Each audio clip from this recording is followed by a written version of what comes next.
And we're back again, ladies and gentlemen, with more China action. Next game in the pipeline is going to be RPG against KT. You see the logos here behind our colleagues in the studio in Shanghai, and this is going to be a pretty interesting one. Not necessarily because, you know, the teams with the biggest of names are facing one another, not because, you know, they're super close to one another in the standings, but because of the power levels. We want to see how strong KT has become after looking pretty darn good yesterday. And we also want to see whether RPG can finally find some consistency. Yeah, RPG, their power level has been going down a bit as teams seem to have figured out their new style with their new players, etc. And they're starting to find out the weak points there. Whereas KT, they seem to be getting a little bit more comfortable as their new roster, and their power level is rising. So it's a question of how far has KT risen, and how much have they figured out RPG?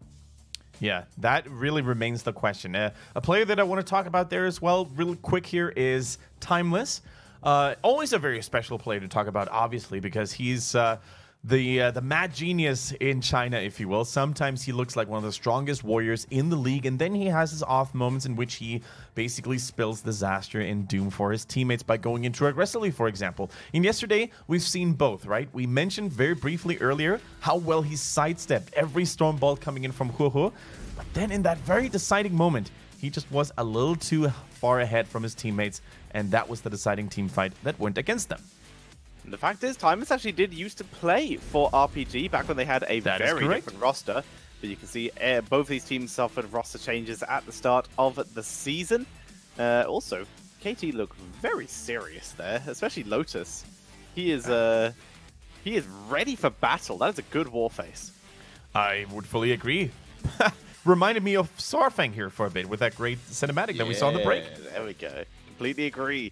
As we are preparing for our first game of this second series of the day, RPG looking significantly more cheerful. They always seem to come in good spirits. Whether they leave in good spirits is usually a different question. That's correct. I think it's safe to say that both teams are very cheerful ones that have gone through a lot in the league. And it's really admirable sometimes to see how teams still remain, you know, a happy face, a good mood after getting crushed over and over again.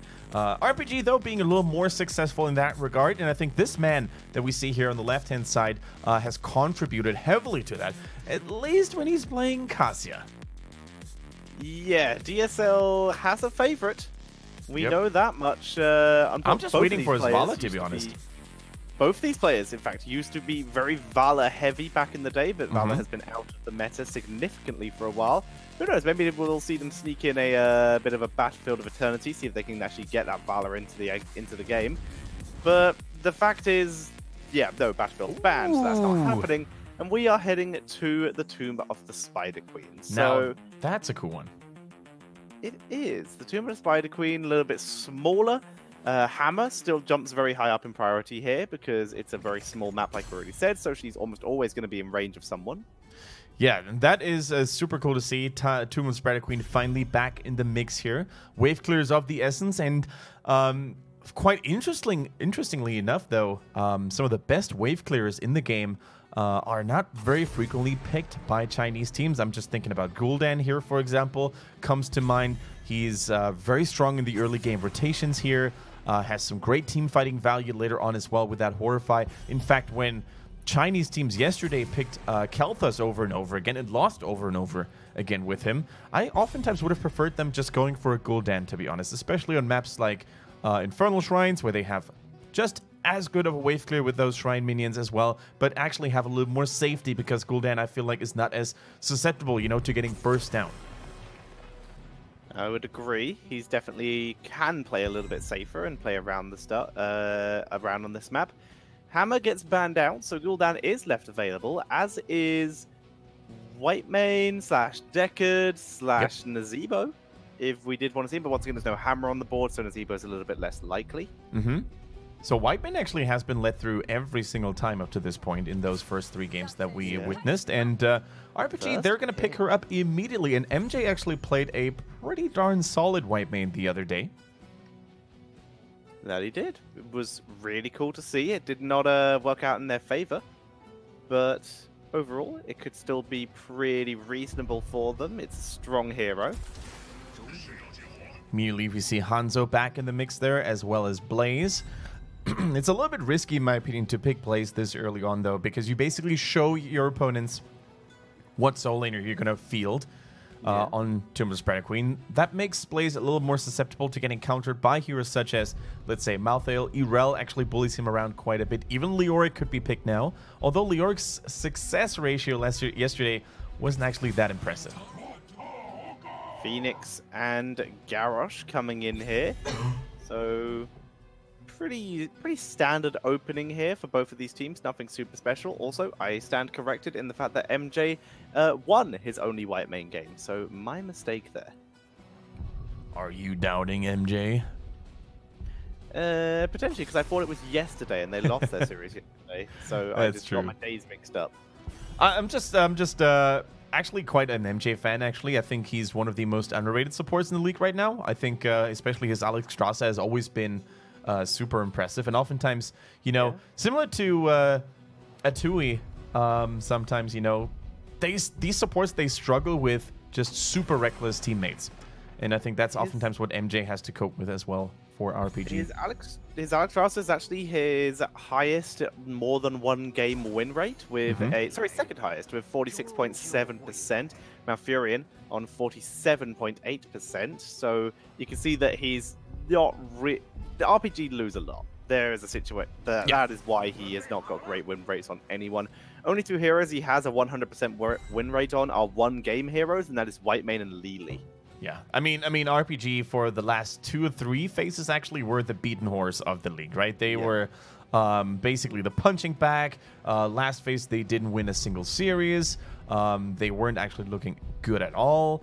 Only when we started casting HGC China a year and a half ago, I think that's when they were at their prime, actually. Although this current roster is trying to emulate, you know, really copy the success of their former glory. Yeah.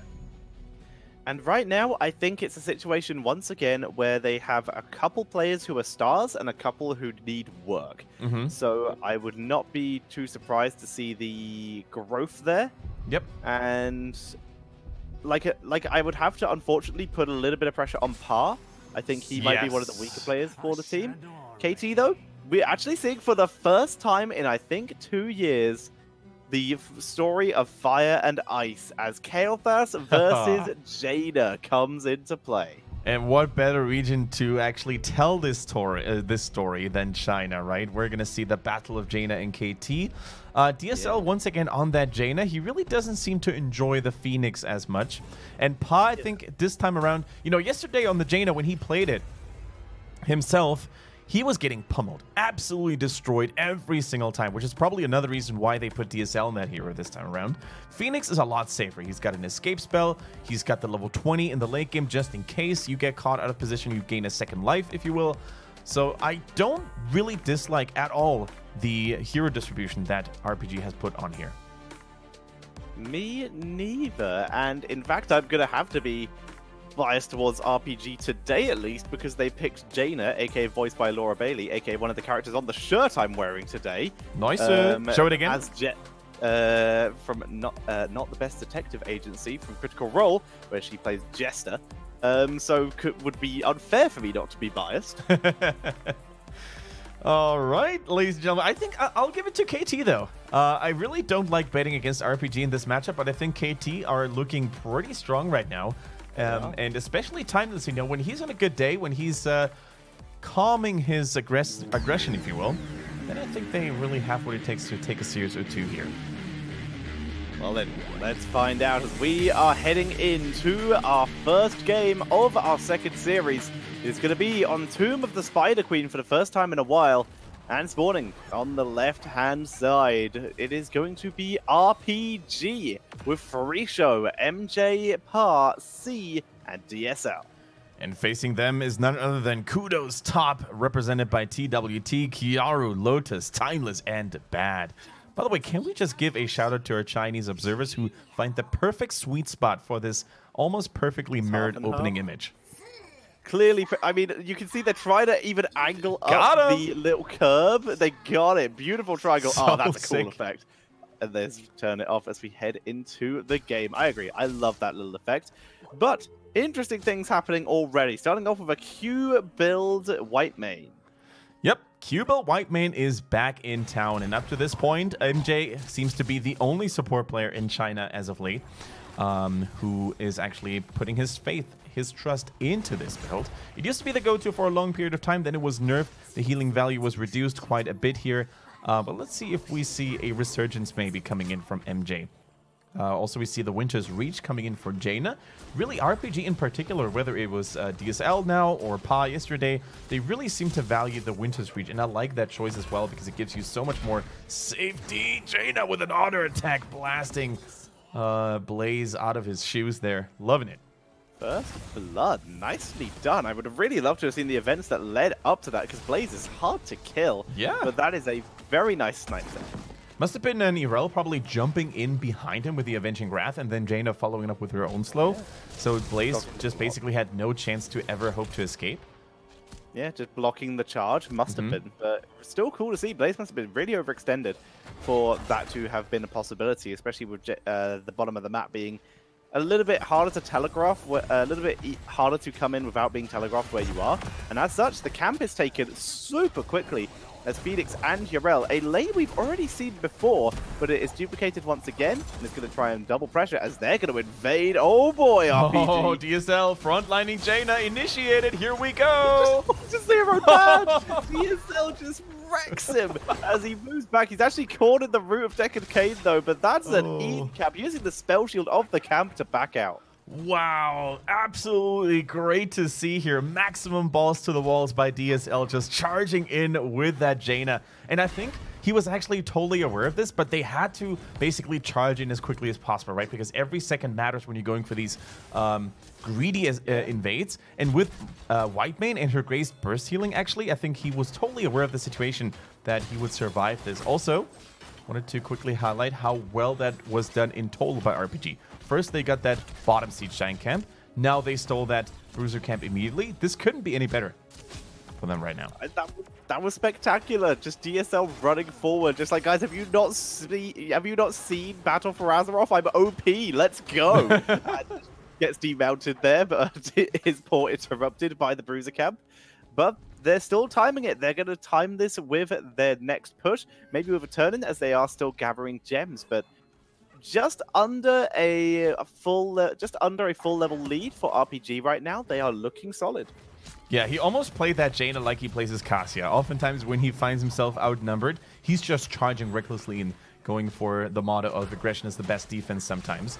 So, yeah, cool to see that for sure. But let's see if they can actually capitalize on their early victories here. Two people once again pressuring Kiaru on that Blaze, heavily outnumbered. They hold the line for the moment. Good stun onto Par, but he is turning it round, dropping some solid damage output for the moment. All right, we see that infamous Garrosh Whitemane combo, by the way. We saw that as a highlight on Reddit a few days ago when Zelia and JPL just basically made sure that nobody was able to touch Garrosh. Super cool to see that. Now 9 more gems being turned in by RPG, making it a solid 20. They do have almost enough. One more is what they need to have a full turn-in ready. There we go. Ooh, close one on TWT there. Yeah, he's able to escape this time. Has to keep an eye on that though, because that was a lot of damage. So, how well are they going to be able to play around this? Because in terms of control, there's a good flip by C. Timeless trying to get the interrupt. This time it's Kael'thas against the interrupt. Big damage, but the into the fray keeps Par alive. Nicely done by C once again. I can't even begin to tell you guys how close that was. That heal coming in from MJ just hit at the perfect time. Otherwise, I think that scatter arrow from Hanzo would have been able to basically destroy Phoenix there. So good timing, clutch saves yet again by MJ. And of course by C as well, as you said, with that friendly toss by Garrosh, making sure that Phoenix survives. And now they're trying to basically dance that shuffle, right? They're trying to run around from turn-in point to turn-in point and always find an opening where the enemy team, KT in that case, is not currently guarding it. So worth pointing out, since he has returned, DSL has yet to score a win on Jaina. But back when he was called Qin Jiao playing for SPT, he had 12 games on Jaina and had a 91.7% win rate. He is experienced and prolific on this hero. He's just so far not had the chance to show it as effectively as he would like. Yeah, going for a full Frostbolt machine gun build, if you will, with that additional target that pierces through. Then going for the cooldown reduction as well if you land it on a chill target. So there's going to be, you know, a lot of poking from a distance, especially if you go for Winter's Reach at level 1, which makes Jaina one of the safer mages to play. And I'm not sure if Pa went for the exact same build yesterday, but he played Jaina already completely differently compared to DSL right now. Way more aggressively, way more flank heavy, especially after acquiring level 10. Let's see if we can continue to observe a difference in playstyles between those two assassin players. Bad, gonna pull back here. He's just sieging this Got down. Blaze the falls again to Jaina. Free Show and DSL together are just putting on a clinic. MJ coming in as well. Quick knockback. Dwarf Toss will be up shortly, but that's slow from the Inquisition is easily enough. They take him down and gems are sacrificed. And that's why I thought, you know, that's why I said he can't die here. He lost the majority of KT's gems. And you know what? That wasn't even perfectly played by KT, but hold that thought. KT now in a lot of trouble. The hero, not the team. Although the team is in a lot of trouble as well. Double KT trouble. But you know what? That wasn't even perfectly played by RPG. They actually used the interrupt by Irel just way too early, in my opinion. They should have saved that for the Dwarf Toss attempt. But it didn't even matter, as it seems. Timeless still had to say goodbye. Yeah, they were still able to lock him down using the slows from Inquisition, and then they were able to give KTs a bad time for bad, as we do see DSL turning it round. Ring of Frost, though, is dodged. Tried to get the panic turnaround on Lotus, but unfortunately, a quick sidestep was all that Lotus needed. Yeah, DSL, by the way, continues to be one of the few, if not the only Jaina players in China who consistently goes for Ring of Frost over the Water Elemental as well. I mean, it does have so much turnaround potential. I can see why. Water Elemental has like more... It has more consistency. Ring of Frost almost always has more potential. That is true. Look at Decker Kane, by the way. C found that perfect opening. Tries to taunt him down now as well. Urel for the rescue. The Ardent Defender's being used. TWT sneaks away, as does Pa, who is being pressured by Timeless as Free Show dies in. He's already used Ardent Defender. Here comes the salvo right in the bunker. Get denied as the living bombs are spread and Pa has to back up. Wait a minute. Did Free Show just reinitiate there after using Ardent Defender? That was way too reckless, buddy. And he has to pay the price in blood here. But as you said, that was a wonderful bunker, and that is the power of Blaze when you have those AoE damage abilities. If your teammates are on point, if they're close enough to the bunker, they're going to be able to negate so much damage. And KT sneaking back in here, doing a really solid job as they are retaking control. As we see the turn-in happening. Now, how much XP can they get from this? Because currently they're still half a level, if not significantly more than half a level behind. If they can get some good towers here, they will definitely catch up. That they will. And Kiara in particular needs to be a little careful here. He's completely on his own. So vision is key right now to basically prevent and spot any rotations and any ganks coming his way. MJ dodging, almost dodging the purple wave. Needs to use a little bit of mana to keep himself alive here. Let's see, where is the damage currently going in for RPG? In the middle, we have not really the greatest of Web Eater clear. Jaina's in the bottom, and Phoenix is reinforcing the top lane, it seems. White Mane not helping any of them. Looks like Phoenix and Urel have already finished top and go to help Garrosh in mid. The only one left, as it looks like DSL was able to clean out bot lane pretty quickly thanks to his burst damage as Jaina. Actually, that was an amazing defense by RPG. Not only did they save most of their towers, but they also maintained a really, really solid experience lead because of their good soaking. So kudos to them. Icy Veins coming in now for Jaina, reducing her cooldowns and mana costs greatly for a short period of time. Great for bursting down targets. Oh, the root was so good. Coming in. Bunker has to be used. That is an early bunker, but they're still able to get the taunt off. Dragon Arrow hits the Phoenix. No, absolutely incredible follow-up. Aegis, though, will save Pa, but the stay a while and listen. Ring of Frost right on the edge, catches Kael'thas, and Pa is able to kite beautifully. Kiaru baited in, gets absolutely wrecked, as he's surviving, actually. Murin is not so lucky. Salvo for good measure. Someone kill him already! Die! Kill the Blaze! They're going to get TWT because he's been annoying. And why did he go that way? Porting, decides to run right past the enemy team. He could have tried to run to the left and teleport back. Maybe that would have been in time. He could have stood still and teleported back. He had options. Oh, man. Big blunder now for KT, losing several members. But look at that save onto Phoenix. Whitemane, that is the situation in which he excels. The sleep, unfortunately, coming too late by TWT on the Decker Cane. And then it was all a field day for RPG. So many cooldowns, so many resources by KT were used to blow down that Phoenix. But guess what? With that Aegis, Scarlet Aegis, and the Q build, the healing value, that was just too much for KT to burst through. I think at this point, if at any point Par is given any kind of MVP award, he should just break it in half and hand it to MJ. MJ has kept him alive so many times in this fight, in this game, has just done so much protection for him, and that has allowed Phoenix to just pop off in some of these fights. Yeah, I fully agree, and this doesn't really speak in favor of Pa yet again, because if he requires that much babysitting, his positioning seems to be a little bit off yet again. But if you have a Whitemane that just excels at keeping individual targets alive, goodbye Murden, by the way, not even the thickest of avatars is going to get you through this one. Nice combo there, although a little bit unintentional, I think. But yeah, if Whitemane has to be there all the time to keep Phoenix alive, that speaks well for MJ. Doesn't really tell you a lot about Pa, though. His positioning looking shaky yesterday, continues to look shaky today. They back up. Quick clear on this boss. No reaction from KT, and even if they did, I'm not sure they would be able to raid this without Muradin, so as such, this will be taken.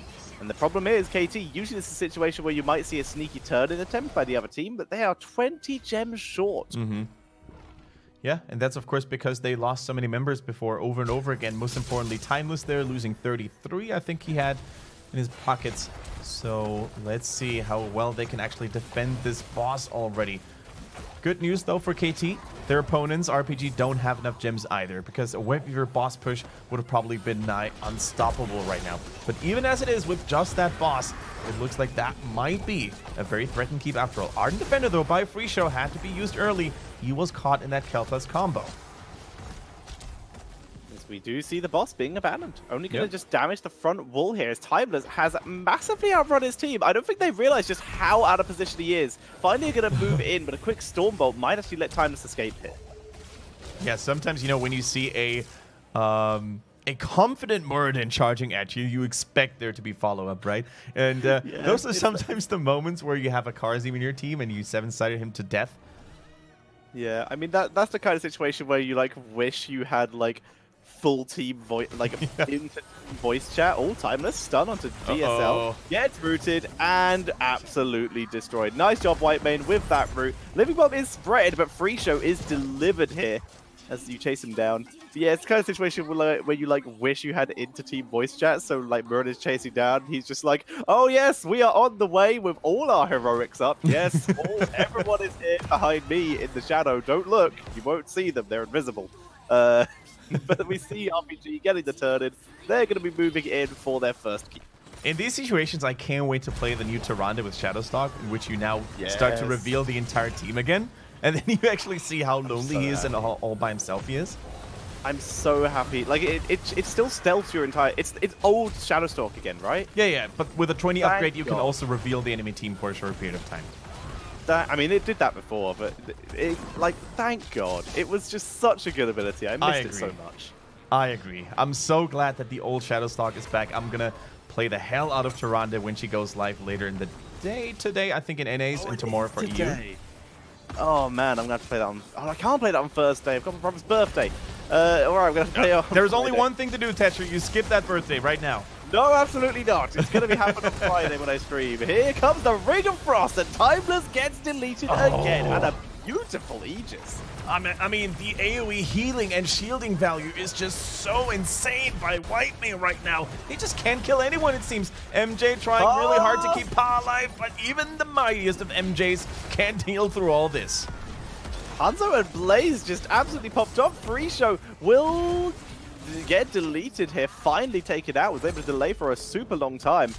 But see he will actually fall as well. And actually, that is a big punishment coming in from KT. Massive overextension. And despite a gorgeous Aegis, the bunker shut down the salvo, and RPG did not have enough damage. Tetra, I'm going to call this sloppy by RPG. I know they still have a tremendous lead, right? 2 levels. I know they were almost able to destroy several keeps in one go. But you cannot, under any given circumstances, put your elite at risk like that. Look at Pa. There's no reason for him to be all separated there in that angle. Just stay with your team. Already MJ saves him once, but then he goes back in like an absolute madman. Wait for it. Wait for it. Yeah, dives straight back in like they get a great knockback.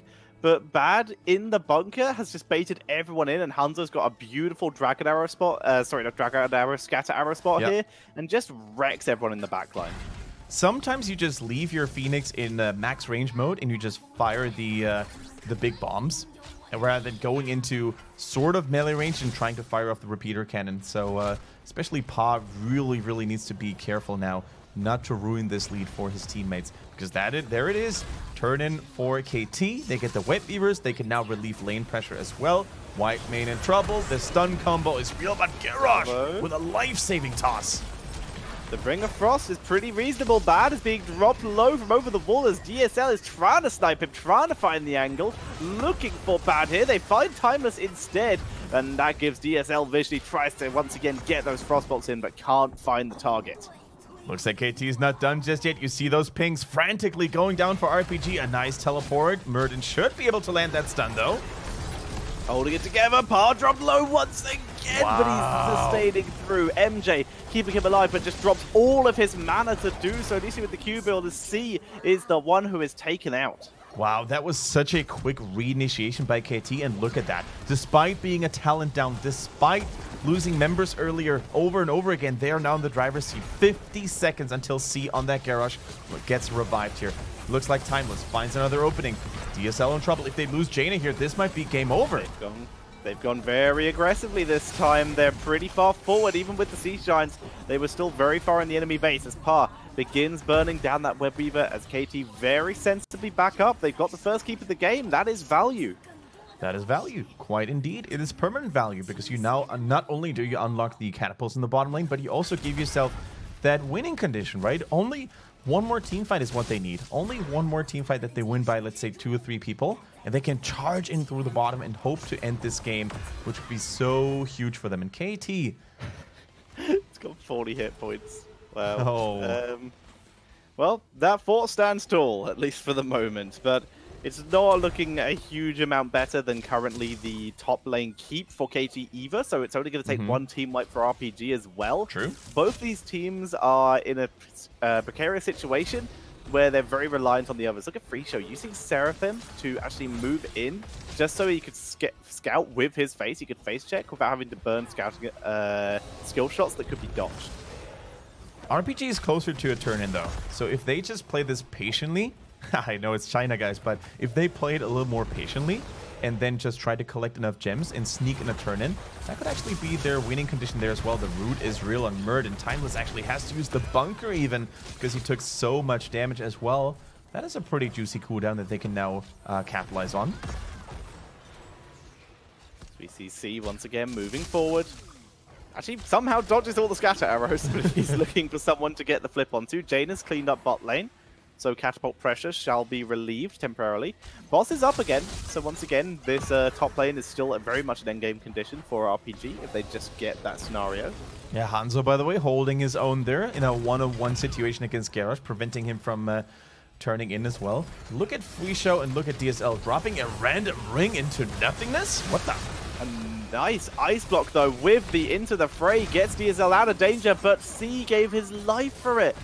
And they get the counter kill, but Free Show is so deep. Ardent Defender being used. He drops some damage onto Lotus, but he now needs to escape, and he does. Uses the Seraphim and will be able to get out, but eats a lot of damage. It is a tank for a tank trade here, but RPG would not have needed that if DSL hadn't overstepped. A rare mistake coming in here. Yeah, that was really weird to see as well. Unfortunately, the camera didn't catch it all. He has to use his level 20 blink there as well. Now gets slowed in by Decker Kane and Blaze, but I'm not sure if actually Kiara wants to go in there. They have the bunker ready, so it was all calculated. The Scarlet Age is being used there for healing measures. Salvo, heal him! Survives. He was very much in lethal range of bad there as Free Show jumps over the wall to escape. And both these teams just living on the edge right now was bad. Finally snipes that fort. Well, I don't even know what to say at this moment, right? Every single misstep could be the end of this game right now. But KT, they seem to be on the fishing cruise right now. They seem to be able to find an isolated member of RPG left and right. Now, RPG though, we said this earlier, we mentioned this earlier, they had the advantage in terms of gems, but they can't seem to find that opening to pay all those. Blaze lurking in the shadows, Kiaru guarding this spot with his life. And you can see DSL with that blink, that ice blink, he might be able to make the old-fashioned plays we used to see from Jaders. Used to be with Water Elemental back when it actually applied Frostbitten on cast. But I think this is the idea. He's trying to just go for a quick blow-up on someone by blinking. Excuse me, by blinking in as opposed to you saving it for escape. Yep. Yrel is still trying to pay somehow 38 gems in her pockets. Jaina also quite rich. So those two members, man, those are the ones to be on the lookout for. And right now, all the lanes are basically pushed evenly with the exception of the bottom lane. And this is where KT has those catapults available, right? So they can afford to play more patiently. They can have, you know, the audacity to actually just wait for the catapults to hit the core, forcing one or two members back from RPG and then force an engage.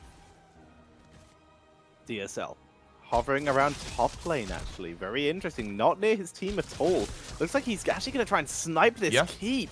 That is greedy. They need to keep C alive. If this is the plan, heal him up. Aegis is dropped. And C will survive even with the anti-healing, but might not be so lucky for Pa. Good start. Indomitable Spirit. He teleports away.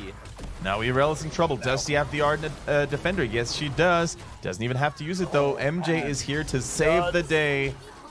Has to use it now, though. The follow-up stun from Timeless. The meantime, though, mission accomplished. They had to use two heroics for it, the Scarlet Aegis and the Ardent Defender, but they did snipe that keep. And that means the catapult pressure has evened out. In fact, the entire structure count has evened out between these two teams. Look at that, Tetcher. They're paying every single gem, and for good reason. With those final gems being delivered by Hanzo, they unleashed the Web Weavers yet again. Let's look at the lanes here. Bottom lane, pretty hard pushed in. Top lane is totally defendable, though, for RPG. But can they get more done? Unstoppable IC is trying to find that opening. Gets kited and pummeled away, though.